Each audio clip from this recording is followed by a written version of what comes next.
Hello, magandang araw mga guys. Mayroon tayong isang Renault Docker. Opo, yan. Yan siya.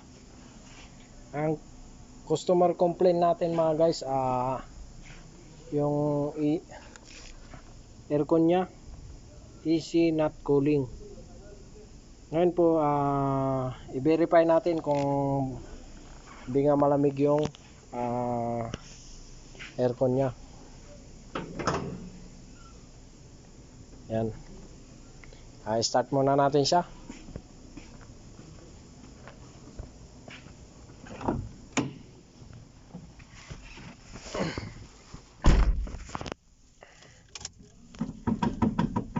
Yan. Tapos mag-aircon tayo. Yan, naka-AC yan mga guys, nakailaw yung ano niya, sa AC. Pag ganyan, patay. Pagka nakailaw siyang ganon, switch yun lang sa aircon. Opo, ito naman yung si blower niya. Ngayon, yun nga, mainit nga yung ano niya, buga mga guys. Opo. Kaya confirm, mainit nga yung ano, hindi nga nag aircon. Tapos to switch yan dito, checkin natin. Yan. Ngayon ang gagawin natin mga guys, punta tayo dun sa harap, checkin natin kung gumagana yung cooling fan tsaka yung kanyang compressor. Opo.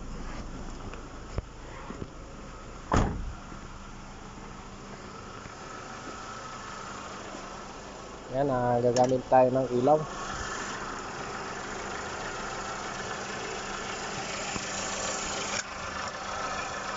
Yan, yung cooling fan niya mga guys, gumagana naman. Walang problema sa kanyang cooling fan. Tapos checkin natin yung compressor. Ang compressor nito mga guys nandun sa pinakababa. Yun, hindi makita mga guys, nasa baba. Pero hindi siya hindi nag-i-engage yung ano niya, yun sa baba. Hindi nag-i-engage yung clutch niya, magnetic clutch. Ngayon, punta tayo doon sa itaas natin ang sasakyan. Tapos hugutin ko yung ano niya, yung circuit ng compressor natin, para saka testerin natin kung may voltahe ba o wala. Opo. Yun po ang pang mabilisan na diagnose.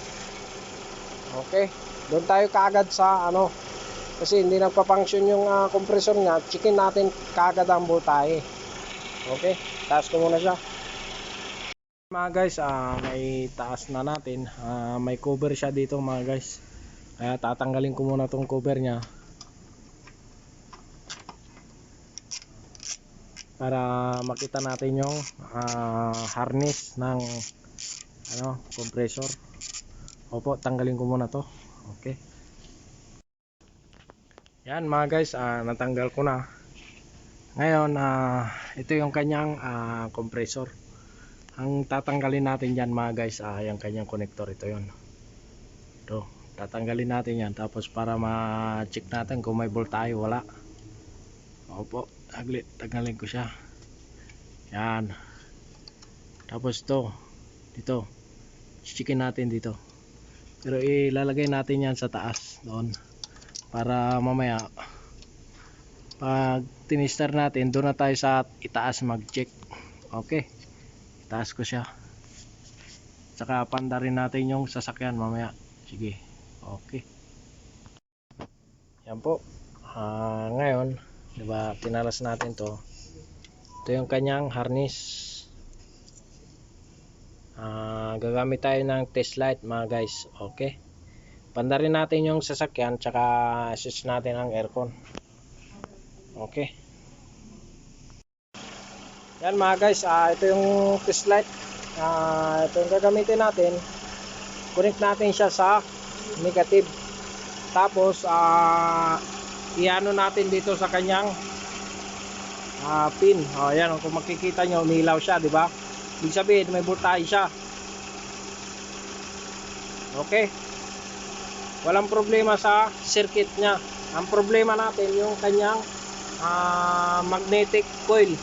Opo, clutch coil. Checkin natin. Tapos di ba negative to, ang chinik natin positive. Ngayon checkin naman natin yung ground niya. Ilipat nyo lang yung ano niya dito sa positive, tapos testerin nyo din sa kabila. Pag umilaw siya, good yung ground niya. Yan ibig sabihin nun mga guys, good yung ground natin, tsaka yung positive good. Okay, yun. Ang problema ng sasakyan na to mga guys, yung kanyang AC compressor ay hindi umaandar. Ang dahilan nun yung kanyang clutch coil ay nag-open na siya.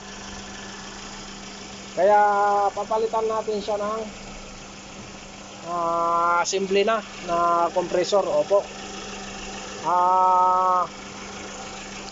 Ngayon i-check ko muna kung may available na parts. Kapag mga guys, for order to itong sasakyan na to, orderin muna natin, saka natin palitan. Pero kung mayroon, papalitan na natin kaagad. Okay. Yan po, pinalo up ko na yung parts natin mga guys. Wala nga siyang available na AC compressor. Ngayon hanggang dito na lamang po yung maiksing vlog natin. Kasi wala tayong parts na ipapalit mga guys. Mag-order muna tayo, saka natin papalitan. Okay. Yan po, huwag niyo pong kalimutang i-like at share ang aking YouTube channel mga guys. Kung bago ka sa aking channel mga guys, pindutin mo na ang subscribe at notification bell para ma-update ka lagi sa susunod kong mga video na i-upload. Opo, yan po, maraming salamat po.